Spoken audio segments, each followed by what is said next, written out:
se estabelece nessa lacuna, ele rapidamente se estabelece. Os bastidores da chegada do Rafinha.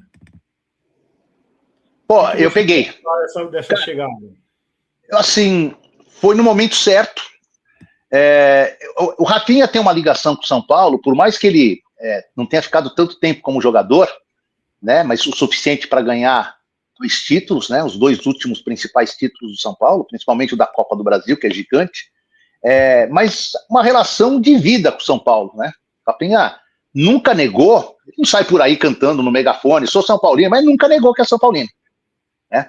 E eu acho que a vinda dele trouxe 2 pontos positivos, né? E um talvez que há uma dúvida.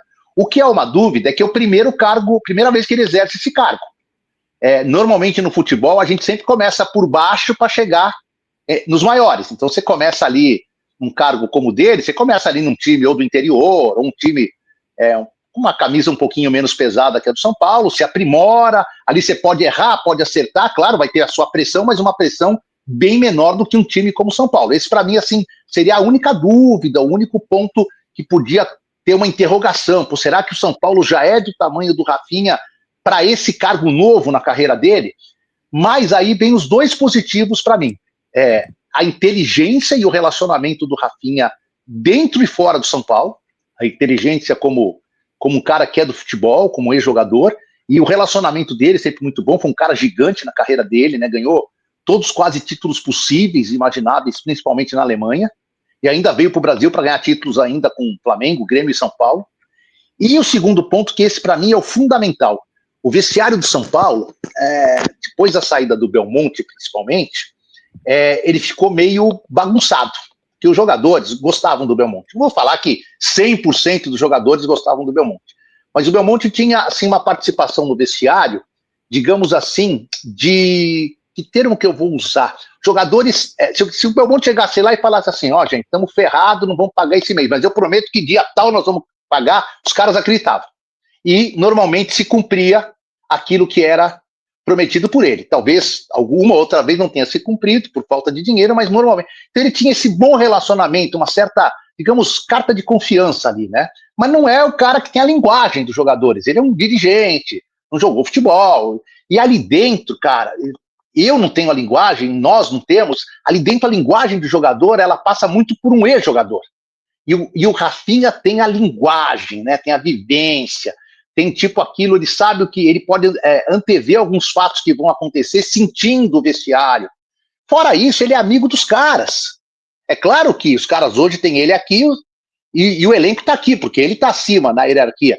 Mas, pô, não impede que qualquer um desses caras está aqui embaixo, que jogou com ele, que teve chegar nele e se abrir muito mais num problema do que com um dirigente como o Belmonte ou outro dirigente, enfim. Então o vestiário estava com uma lacuna que ficou maior ainda depois da saída do Belmonte. E aí o que aconteceu? O Rafinha vem e ele se estabelece nessa lacuna, ele rapidamente se estabelece. E eu acho que esse para mim foi o principal ponto, respondendo a Cida, né, que perguntou, eu acho que esse para mim foi o grande ponto positivo, Cida, o fato do Rafinha falar a língua deles, saber o que está acontecendo, ter vivenciado recentemente os mesmos problemas, os mesmos desafios do vestiário. E, cara, é um profissional totalmente realizado. A gente não pode falar assim, o Rafinha tá ali por causa de dinheiro. Rafinha é um cara que, pô, ganhou no futebol grana, não tá lá por prestígio, todo mundo conhece o Rafinha. Tá lá porque ele quer se estabelecer com esse cargo, e o São Paulo, para ele, foi uma ótima porta de entrada por essa amizade, digamos, que ele tem no vestiário. Claro que vão surgir desafios durante a temporada, em que ele vai ser obrigado a se colocar como dirigente, né, como o gerente de futebol, e vai ter que atritar às vezes, vai ter que, com até amigos pessoais dele, ter algum tipo de debate mais forte, mas é muito mais fácil para ele do que é para um cara que nunca jogou bola, um cara que nunca esteve no meio dos jogadores.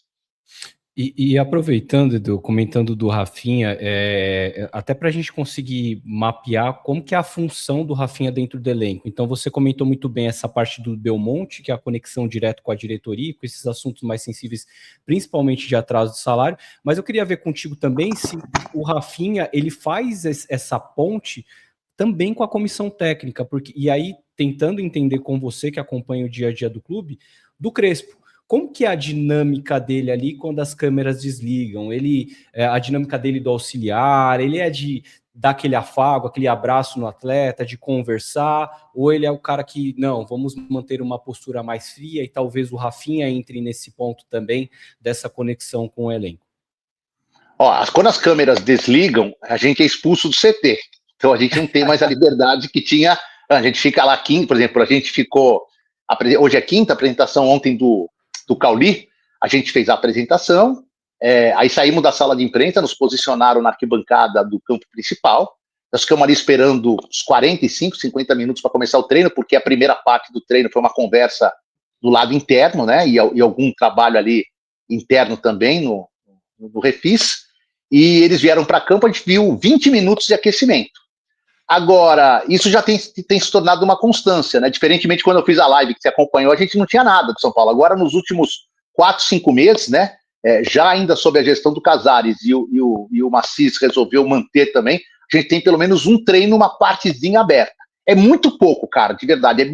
15 minutos passa. Mas 15 minutos, você não vê nada, porque você tem que se preparar para gravar um boletim, você tem que pedir pro teu câmera, por exemplo, ontem eu queria muita imagem do Cauli treinando, era o primeiro treino que a gente acompanhava do Cauli, queria imagem do Arboleda, que tinha voltado da sua ida até o Equador, queria imagem do Bobadilha, que estava recuperado, e queria imagem dos caras que decidiram os últimos jogos, Lucas, Caleri e Luciano. Então, cara, você tem que fazer ali em 15 minutos, meio minuto de take, 1 minuto de take de cada um. Quando você olha, cara, o cara já tá falando, 3, 4 minutos para sair, ele tem que posicionar para gravar um boletim.